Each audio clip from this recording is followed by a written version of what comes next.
ये खित्ते में हम चाहते नहीं है, इस चीज के दुश्मन है, खासतौर पर भारत। इंडिया की जो पॉलिसी इस वक्त पाकिस्तान के बारे में है कि पाकिस्तान पे वक्त न जाया करो। भारत के वैज्ञानिकों ने एक बड़ा तहलका मचा दिया है। दरअसल भारत ने अपना पहला super conducting tokamak nuclear fusion reactor सफलतापूर्वक डेवलप कर लिया है। इंडिया समझ रहा है कि हम एक रीजनल मैन्युफैक्चरिंग हब बनने जा रहे हैं, सो उसके लिए उनको एनर्जी चाहिए।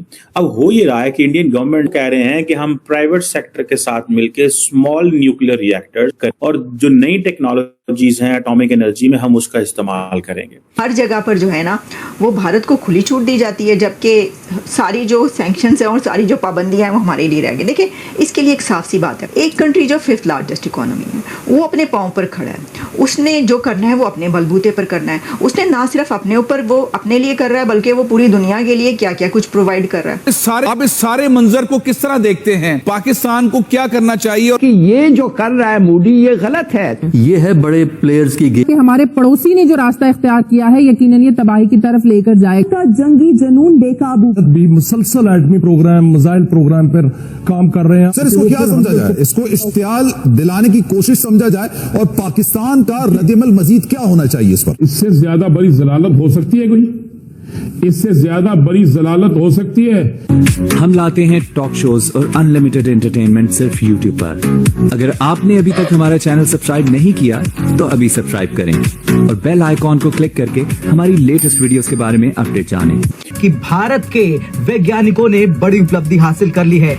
ये उपलब्धि भारत को दुनिया के सबसे एडवांस देशों की लिस्ट में शामिल कर देती है। सऊदी अरब को, कतर, कुवैत, UAE या जिस कंट्री का भी आप नाम लीजिए, इवन इंडोनेशिया, वो जा जाके जी मोदी जी की पता नहीं क्या वावा शुरू कर देते हैं और हमारी तरफ देखता ही नहीं है। हमारे तरफ जब आना होता है, जब कोई बात होती है तो वो सऊदी अरब तो हमें खजूरें भेज देते हैं। तो पता नहीं हमारी शक्लें खजूरों जैसी हो गई कि क्या हो गया। देखें कि ये जो बड़ी इंपॉर्टेंट एंड सिग्निफिकेंट डेवलपमेंट इस सेंस में है कि एटॉमिक एनर्जी जो है ये बड़ा एक रेगुलेटेड सब्जेक्ट है। International atomic energy agency, global agencies, America, बहुत सारी ताकतें इसको देख रही होती हैं और इसके ऊपर बड़ी ज़बरदस्त किस्म के सैंक्शंस भी लगी होती हैं, रिस्ट्रिक्शंस हैं, नॉट लॉट ऑफ सैंक्शंस नहीं कहना चाहिए, रिस्ट्रिक्शंस होती हैं। सो अब जो इंडिया की जो state run nuclear power corporation है, जिसे NPCIL कहा जाता है, उसने उसकी एक समझे कंप्लीट मोनोपोली है 100% कि जो न्यूक्लियर पावर प्लांट्स के ऊपर। अब इंडिया कह रहा है कि हम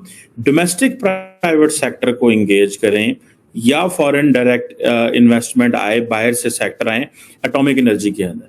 ये इंडिया करने जा रहा है। ये काम पाकिस्तान नहीं कर सकता। पाकिस्तान करेगा तो साढ़े नाल तो जिसे कहते हैं ना, हमें तो गैस नहीं ली थी, आपको पता है ईरान से नहीं ले सकते हम तो ईरान से कुछ भी नहीं ले सकते। पूरी दुनिया खरीद सकती है सब कुछ, हम नहीं खरीद सकते। चलें, कोई बात नहीं। इस सिलसिले में जारी बात है, we made the bad choices, किसी को कोई कसूर नहीं है, हमने बुरी चॉइसेस बनाई है। इंडिया ने अपने प्राइवेट सेक्टर को इस तरफ लगाने की कोशिश कर रहा है, क्योंकि इंडिया को पता है कि उनके पास अच्छा भला लंबा चौड़ा तगड़ा प्राइवेट सेक्टर है, उसके पास पैसे हैं, अदानीज, अंबानीज, टाटाज, बिरलाज, ये सारे लोग हैं।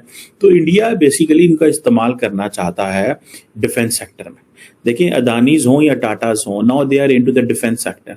वो गवर्नमेंट उनको कह रही है कि चलो भाई, तुम्हारे पास बंदे हैं। पाकिस्तान के पास देखें, यही तो मसला है। पाकिस्तान की हुकूमत अपने जो प्राइवेट सेक्टर है उसको कहती है चलो कोई काम करो, कहते हैं भाई साडी बिजली नहीं है, सानू 15 सेंट की बिजली दियो, तुसी 9 सेंट की बिजली दियो, तुसी सानू 15 सेंट की देती है। मतलब ये खाते हैं, हुकूमत को खाते हैं। ये I don't want to use the word, but ये एक लफ्ज हम इस्तेमाल करते हैं, जोकें। हमारे पंजाबी में जोक आने, पता नहीं उर्दू चलो की आने नहीं आए, इंग्लिश में क्या कहते हैं, वो चिमट जाती हैं और वो खून चूसती रहती हैं। हमारा प्राइवेट सेक्टर हमारी हुकूमत को चिमटा हुआ जोकों की तरह। उसने ना सिर्फ अपने ऊपर वो अपने लिए कर रहा है, बल्कि वो पूरी दुनिया के लिए क्या क्या कुछ प्रोवाइड कर रहा है। उसने पूरी दुनिया की टेक कंपनीज के लिए अपनी यूथ प्रोवाइड की हुई है। सारे जितनी टेक कंपनीज है जिनसे इस वक्त दुनिया चलती है, उसकी उस पर कौन विराजमान है बताइए। सुंदर पिचाई से लेकर आप हर जगह चले जाएं, वर्ल्ड बैंक से लेकर और IMF तक की पोस्टों पर कौन है? तो इंडिया ने अपनी यूथ प्रोवाइड की हुई है ना दुनिया को। तो जब वो इतना कुछ प्रोवाइड कर रहा है वर्ल्ड को, तो उसकी बात तो सुनी जाएगी। और फिर ये भी वही बात है, देखिए, पाकिस्तान आज अपने कदमों पर खड़ा हो जाए, अपने पाँव पर खड़ा, आप IMF से निकल जाएं, आप अपनी इकोनॉमी को इतना स्ट्रांग बना लें। आपने ये जो 75 ईयर्स में जो कुछ हो चुका है वो कुछ आप ना करते। हर चीज़ ने जो है मिलकर जो खाना खराबी लगाई है, जो खाना खराबी आपने लगाई है वो तो हो गया। अब आपको इस मुल्क को इसमें से निकालना पड़ेगा, वरना तो लोग आपको इसी तरह देखेंगे। तो देखिए जो दुनिया जो है ना, एक वो बैगर को कैसे देखेगी और एक वो बॉस को कैसे देखेगी। अब मोदी साहब जिस कंट्री में जाते हैं उनको कहा जाता है you are the boss, Australia कह देता है। अब हुकूमत क्या, इंडिया की हुकूमत क्या कर रही है कि वो अपनी प्राइवेट इंडस्ट्री को इस्तेमाल करना चाहती है, ठीक है जी, उनके लिए फंड्स देगी, उनको पैसे देगी कि आप न्यूक्लियर पावर प्लांट की कंस्ट्रक्शन करो। देखें जितनी इंडिया को एनर्जी चाहिए ना, इसे आप बोलते हैं energy mix. How much of the energy is coming from hydro, from nuclear, from coal, कौन कौन से फ्रॉम विंड से क्या क्या आ रहा है आपको, ठीक है जी। अब एंड देन दूसरी क्वेश्चन ये है कि विद द न्यूक्लियर एनर्जी फायदा होता है कि आपकी वो पोल्यूशन के भी उस तरह के वो बात नहीं होती जिस तरह क्लीन एनर्जी जैसे आजकल कर रहा है इंडिया जी, हम ये करना चाहते हैं वो करना चाहते हैं, ठीक है जी। सो गवर्नमेंट जो है वो बहुत सारी फाइनेंसिंग देगी, बजटरी लोन्स देगी, ग्रांट्स देगी, जिनको इस्तेमाल किया जा सकेगा, ठीक है जी। और ये फंडिंग जो है न्यूक्लियर पावर प्लांट की कंस्ट्रक्शन के लिए लगाई जाएगी। अब आगे देखा जाए, अब प्राइवेट सेक्टर अगर इंडिया के अंदर ये रिएक्टर्स लगाता है तो वो जारी बात है, वो जो डोमेस्टिक मैन्युफैक्चरिंग का जो इकोसिस्टम है उसको सबको बहुत ज़्यादा मदद भी करेंगे, ठीक है जी। और एक बिजनेस एक्टिविटी भी जनरेट होगी। इंडिया को इस चीज़ का पता है कि अब हम जिस लेवल पे अमेरिका से कोऑपरेशन कर रहे हैं, क्वाड स्कॉलरशिप्स आते हैं, हमारे लड़के जाएंगे वापस आएंगे, हमें तो बहुत एडवांटेज है, ठीक है जी। इंडियन कंपनी जो है उनको तो बहुत ज़बरदस्त ह्यूमन रिसोर्स मिलने वाला है, वो उनके जो ग्लोबल कॉम्पिटिटर्स हैं उनके साथ मिलके वो काम करेंगे, ठीक है। देन वो एक इंडिया के दिमाग में चीज़ बैठ गई है कि हमने हर कीमत के ऊपर, एट एवरी कॉस्ट, हर कीमत के ऊपर हमने सेल्फ रिलायंस होना, किसी के ऊपर रिलाय नहीं करना। ये उनकी चीज़ वो जो है आ गई हुई है, ठीक है जी।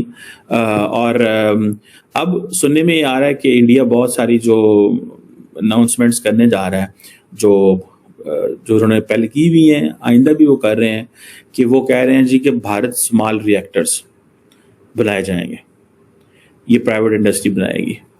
और ये 200 मेरे ख्याल 20 मेगावाट का एक प्रेशराइज्ड हैवी वाटर रिएक्टर है, टेक्नोलॉजी है। लेकिन मुझे समझ में ये नहीं आ रहा कि हमारे लोग जिनका दिमाग इतना इतना चलता है, यानी कहीं पे यूरोप में, अमेरिका में, गल्फ में, कहीं कोई किसी कंट्री का बंदा अगर फंस जाए तो वो कहता है मैं किसी पाकिस्तानी को ढूंढता हूं ताकि कोई जुगाड़ लगा के मैं यहाँ से निकल सकूं। इतने टैलेंटेड लोग हैं हम लोग। लेकिन देखिए ना कि हमारे पीआईए के पायलट जिनके लाइसेंस फेक बताए गए थे, इमरान खान साहब ने कहा था कि फेक पायलट, जो पायलट्स हैं उनके लाइसेंस फेक है, यानी कि उनको कहना चाहिए कि उनको यहाँ पे रिक्शा चलाना चाहिए था, वो जहाज उड़ा रहे थे। तो आप सोचें कि अगर बगैर लाइसेंस के हम लोग प्लेन उड़ा सकते हैं, प्लेन को यहाँ से अमेरिका, कनाडा और यूरोप और न जाने कहाँ ले जा सकते हैं। सोच लीजिए अगर कहीं इन लोगों ने पढ़ लिख लिया होता, कहीं ये थोड़ा सा भी मतलब इन्होंने सही डिग्री ले ली होती, तो हम तो कब के चंद्रयान पहुंच गए होते। जो ये इंडिया बाद में ये ना भी चंद्रयान 3 और ये वो मोदी जी ने जो करा है, हमारे लोग पहले से वहां पर होते और वहां पे डीएचए भी बना दिया होता। सॉरी, मैं फिर गलत बोल गई, ये मैं फिर एडिट करवा दूंगी। आप लोग याद से मतलब मुझे याद दिला दीजिएगा, याद से एडिट कर देना। अच्छा, फौजी फाउंडेशन भी और वो डीएचए भी। तो खैर मैं वो बात नहीं कर रही थी, वो तो बहुत अच्छे लोग हैं। अगर वो लोग ना होते तो भारत हमें कब का खा गया होता। ये तो मैंने बहुत बार सुना, बचपन से सुनती आ रही हूँ कि जी अगर भाई लोग ना होते तो बस हम लोग तो फिर पता नहीं कहाँ होते। एंड फॉरेन डायरेक्ट इन्वेस्टमेंट भी आ रही है, ठीक है जी। और जिस तरह इंडिया आप देखें स्पेस सेक्टर में देखें रिफॉर्म्स लेके आया है, अब वो कह रहे हैं कि हमें इस सेक्टर में भी रिफॉर्म्स लेके आनी है। अगर हम स्पेस सेक्टर में रिफॉर्म लेके आ सकते हैं, इस सेक्टर में क्यों रिफॉर्म नहीं लेके आना। बेसिकली वो कहते हैं कि साइज को बड़ा करो, अपना एनर्जी मिक्स में न्यूक्लियर को लेके आओ, ठीक है, और रिफॉर्म्स करो। रिफॉर्म्स करके ये एक सेंसिटिव सेक्टर जरूर है, ठीक है जी। यहाँ पे प्राइवेट सेक्टर का इंतहाई बहुत माइन्यूट रोल रहा है, लेकिन आइंदा उस रोल को बढ़ा रहे हैं। इंडिया की जो रिसर्च स्पेस ऑर्गेनाइजेशन है वो आप देखें ना, वो किस लेवल पे काम कर रही है। उसके साथ international collaborations, domestic collaborations, private sector को वो लेके आए हैं। तो वो, लेकिन उसके लिए जाहिर बात है हर मुल्क के अंदर ब्यूरोक्रेसी होती है। इंडिया भी है, उसके भी मसले हैं। प्राइवेट इंडस्ट्री को कैसे लेके आना है, स्टार्टअप्स को इस सिलसिले में कैसे लेके आना है, और रेगुलेटरी एनवायरनमेंट कैसे इस सारी सिचुएशन के लेके आना है। सो ये बहुत सारे इंडियन समझते हैं कि हमें इस मौके का फायदा उठाना चाहिए जब ये सारी चीजें हो सकती हैं। तो आपको ये वीडियो कैसा लगा कमेंट बॉक्स में जरूर लिखिए। इस वीडियो को लाइक कीजिए, शेयर कीजिए, सब्सक्राइब करना ना भूलिए आपके चैनल EFC.Z को। मिलते हैं अगली वीडियो में। जय हिंद।